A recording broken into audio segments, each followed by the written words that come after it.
lorsqu'on grandit dans la foi, on grandit aussi dans l'onction. C'est ce que je l'avais dit. Amen. L'onction que nous opérons dépend de notre foi. L'onction qu'on opère, l'onction qui travaille dans nos vies et au travers de nos vies, dépend de ta foi que tu as. Dépend de ta foi que tu as. Si tu as une petite onction qui ne peut même pas chasser mouche, c'est que tu as une petite foi. C'est que tu es paresseux à étudier la Bible. Tu es paresseux à mettre en pratique la Bible, la parole de Dieu. Quand tu es paresseux à mettre en pratique les leçons spirituelles que tu retiens toujours quand tu étudies la parole de Dieu. Tu refuses de mettre cela en pratique. Tu refuses d'obéir au Saint-Esprit. C'est tout ton problème là. Mais une fois que tu obéis à la parole de Dieu que tu retiens, quand on étudie la Bible, et tu vas obéir à la voix de cet esprit, tu vas grandir dans l'onction, tu vas grandir dans la foi.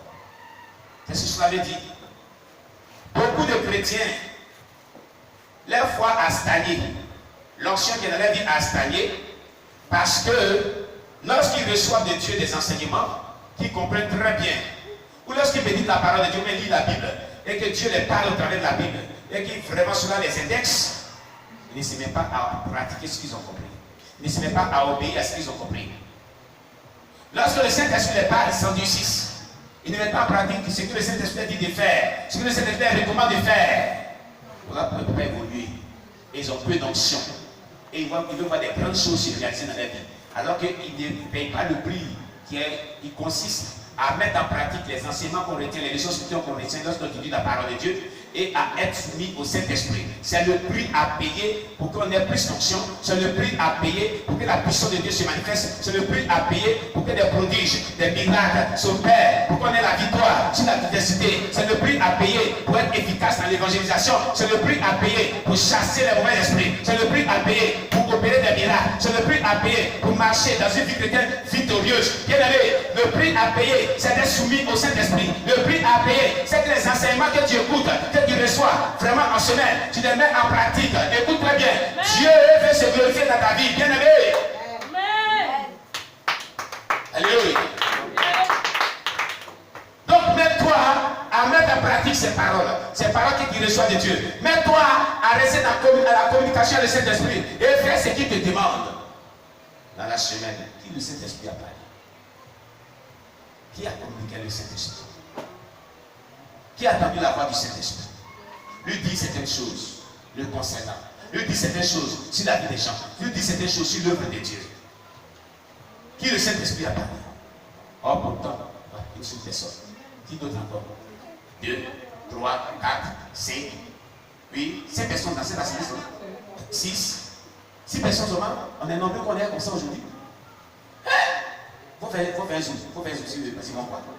Faut faire un zoom. Nombreux comme ça, 6 personnes. Que le Saint-Esprit a 7. Oui, 7 personnes. Oh Jésus-Christ. Ah, Salomon aussi, Dieu lui est parlé. On a le Saint-Jésus-Christ. Alléluia. Si vous n'attendez pas la voix de Dieu, vous ne pouvez pas croire dans l'onction. C'est pas bon. Amen. Il va falloir que vous attendiez la voix de Dieu. On fait silence. Amen.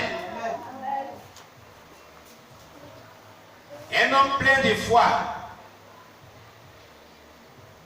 Un homme plein de foi est aussi plein de puissance et d'onction. Quand tu es plein de foi, tu es plein de puissance qu'on appelle onction. Quand ta foi est petite, l'onction qui est sur ta vie est petite. Mais l'onction tire sa source, la foi tire sa source dans la parole de Dieu. Tu comprends? C'est dans la parole de Dieu que l'onction et la foi tirent leur origine et leur croissance dans la vie du croyant chrétien. L'onction provient lorsque on écoute la parole de Dieu, on la met en pratique et on vit par le Saint-Esprit. Les grandes personnes dans le christianisme depuis l'époque des apôtres à notre jour qui ont manifesté plus d'onction et plus de foi étaient des personnes qui étaient versées dans les Saintes Écritures, qui ne manquaient pas d'étudier la Bible, qui ne manquaient pas de méditer la parole de Dieu journalièrement et de la mettre en pratique. et de marcher par le Saint-Esprit profondément? Veux-tu que Dieu opère des prodiges dans ta vie? Veux-tu vraiment être un homme de puissance, un homme d'onction, un homme d'action, un homme efficace dans l'évangélisation?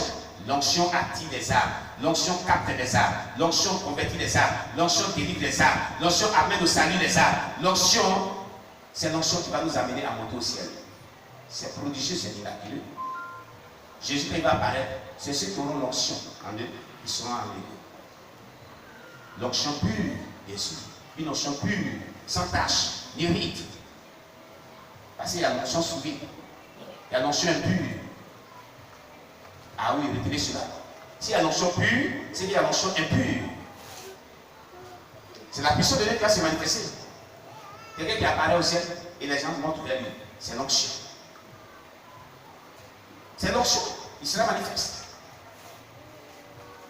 Amen. Amen. Alléluia. Amen. J'ai dit Alléluia. Amen. On va lire donc Acte 6, verset 5, verset 8, parlant d'un homme plein de foi et aussi plein de puissance et d'onction. Acte chapitre 6, verset 5 à 8 et Acte chapitre 11, verset 24. Acte des Apôtres chapitre 6, verset 5 à 8. Et on est sur la page tous. Chapitre 6, verset 8, verset 5 à 8. On y va. Acte chapitre 5, chapitre 6. Chapitre 6, verset 5 à 8. Verset 5 à 8. Cette proposition plut à toute l'assemblée. Il élut Étienne, homme plein de foi et d'Esprit Saint, Philippe, Procore, Nicanor, Timon, Parménas et Nicolas, prosélytes d'Antioche. Il les présentait aux apôtres qui, après avoir prié, leur imposaient les mains. La parole de Dieu se répandait de plus en plus. Le nombre des disciples augmentait beaucoup à Jérusalem. Et une grande foule de sacrificateurs obéissait à la foi. Étienne, plein de grâce et de puissance, faisait des prodiges et de grands miracles parmi le peuple. Amen. Regardez ici. À partir du verset 5, on dit, cette proposition plut à toute l'assemblée. Il élit Étienne, homme plein de foi. N'est-ce pas? N'est-ce pas? Le verset 8 nous dit, de Actes chapitre 6, nous dit, Étienne, plein de grâce et de puissance, faisait des prodiges et des grands miracles parmi le peuple. Quelqu'un qui a une grande foi a une grande puissance qui opère des prodiges. Étienne était une personne qui avait une grande foi, mais qui manifestait aussi une grande puissance. C'est pour vous dire que la foi évolue proportionnellement à l'onction, à la grande puissance. Si vous avez une petite foi, vous aurez une petite onction. Si vous avez une grande foi, vous aurez une grande onction. Si vous avez une grande foi, vous ferez des grands prodiges. Si vous avez une petite foi, vous ferez des petits prodiges. Voilà l'exemple d'Étienne, que nous dit la Bible. Tu comprends? Étienne, un homme plein de grande foi, plein de foi. C'est pas ce qu'on vient de voir dans le verset 5.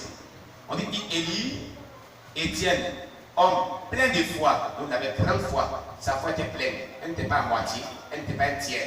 Pleinement, une foi qui était pleinement, une grande foi. C'est ce que ça veut dire. Dans le verset 8, il est dit Étienne plein de grâce et de puissance. Donc il était rempli de puissance. Et même qu'il était plein de foi, il était rempli de puissance qu'on appelle onction. Il faisait donc des grands prodiges. Tu comprends? Donc la foi que tu as, la mesure de foi que tu as est la mesure de l'onction que tu manifesteras. Amen. Tu comprends ce qui est dit? Si tu veux manifester plus d'onction, plus de grands prodiges, des signes, des miracles, des guérisons, des délivrances, et amener les âmes au salut, beaucoup de personnes au salut, amener beaucoup de personnes au ciel, et toi-même au ciel, il va falloir manifester une grande foi. Mais pour que tu manifestes une grande foi, il va falloir que tu sois quelqu'un qui est vexé dans les Saintes Écritures. Tu étudies la Bible, parce que la Bible déclare que la foi vient de ce qu'on entend, et ce qu'on entend vient de la parole du Seigneur. Et lorsque tu vas étudier la Bible, et que tu vas vraiment découvrir les leçons spirituelles par le biais du Saint-Esprit, et que tu vas pratiquer ces leçons spirituelles, et que le Saint-Esprit va te parler, et que tu vas écouter le Saint-Esprit, marcher sur le Saint-Esprit, tu grandiras dans la foi, tu augmenteras ta foi. C'est ainsi que l'onction grandira aussi en toi, et l'onction, lorsqu'elle va déborder, elle va s'exploser pour faire éclater la gloire de Dieu, afin que des miracles, des prodiges, des délivrances, des guérisons, des signes, des miracles se produisent au travers de ta vie et dans ta vie. Quelqu'un me comprend bien? Quelqu'un me comprend bien? Donc, dans Acte 11, verset 24, on va lire Acte 11, verset 24. Acte des Apôtres, chapitre 11, verset 24. Acte des Apôtres, chapitre 11, verset 24. Il est dit, Acte 11, verset 24. oui, Car c'était un homme de bien, plein d'Esprit Saint et de foi, et une foule assez nombreuse se joignit au Seigneur. amen. Vous comprenez? C'était un homme de bien, plein d'Esprit Saint et de foi. Et une foule assez nombreuse se joignit au Seigneur. Voici le secret pour que votre ministère prospère, pour que vous ayez plus des âmes, pour que des foules de personnes s'accroissent au bout de vous. D'abord, premièrement, comme le dit la Bible, soyez un homme de bien. Aimez pratiquer le bien. Même si on vous fait du mal, faites du bien à lieu place du mal. Si vous voulez que les âmes s'attirent et s'accroissent beaucoup de vous. Si vous voulez avoir vous voulez avoir une croissance numérique de votre assemblée chrétienne, soyez premièrement un homme de bien. Les vertus que vous devez développer, soyez un homme de bien, c'est faire du bien. Partout où vous ferez du mal, faites du bien à lieu place du bien et du mal. Et puis même si on ne fait pas du mal, continuellement faites du bien, du bien, du bien, du bien, rien que du bien. Soyez un homme du bien, soyez une femme de bien. Et faites jamais le mal à quelqu'un. Même si on vous persécute, même si on vous calomnie, même si on vous diffame, même si on vous hait, même si on ne vous aime pas, ceux qui vous aiment pas, ceux qui vous hait, vos ennemis, faites-leur du bien. Soyez un homme de bien. Ne soyez pas un homme du mal. Ils vont dire que vous êtes bête, mais faites du bien. Ils vont dire que vous êtes sauvage, vous n'êtes pas intelligent. Mais celui qui fait du mal, attendez, vous faites du bien, faites du bien. Jésus dit, faites du bien, vous écrivez. Il est dit dans ce texte, et j'ai dit à tous les missionnaires de cette assemblée chrétienne, soyez des hommes de bien. Si vous n'êtes pas des hommes de bien, vous ne pouvez pas gagner les âmes. Quand il y a un homme de bien, les âmes s'attirent vers toi. C'est ce que ce texte a dit. Ce texte nous dit, c'était un homme de bien. Ça, c'est la première vertu. La deuxième vertu, plein d'Esprit Saint. C'est le secret pour attirer les âmes vers vous. Pour que l'onction qui est sur votre vie attire les âmes, soyez un homme de bien et soyez remplis du Saint-Esprit. Remplis du Saint-Esprit. Un homme de bien est toujours rempli, il parvient à être rempli du Saint-Esprit. Ceux qui ne parviennent pas à être remplis du Saint-Esprit ne sont pas les hommes de bien. Voilà le problème qui est là. Si tu demandes de parler du Saint-Esprit continuel, tu demandes à ce que l'onction déborde, tu demandes à ce que l'onction te remplisse, tu demandes à ce que l'onction déborde, et que toi, tu ne fais pas du bien, tu ne fais pas du bien, tu ne fais pas du bien, tu fais que tu fais du mal, du mal, du mal, tu rentres ton coup, comme on le dit, je vais rendre mon coup, je vais rendre mon coup. Tu diminues l'onction sur ta vie. Si tu es méchant, tu diminues l'onction sur ta vie. Si tu ne partages pas, tu diminues l'onction sur ta vie. Tu n'auras pas une haute onction. Tu auras ton onction sera l'onction. Même l'onction du salut là sera diminuée. La nouvelle descend va diminuer parce que tu quittes dans le lot des nouvelles descentes. Parce que ceux qui sont nés de nouveau ne sont pas méchants.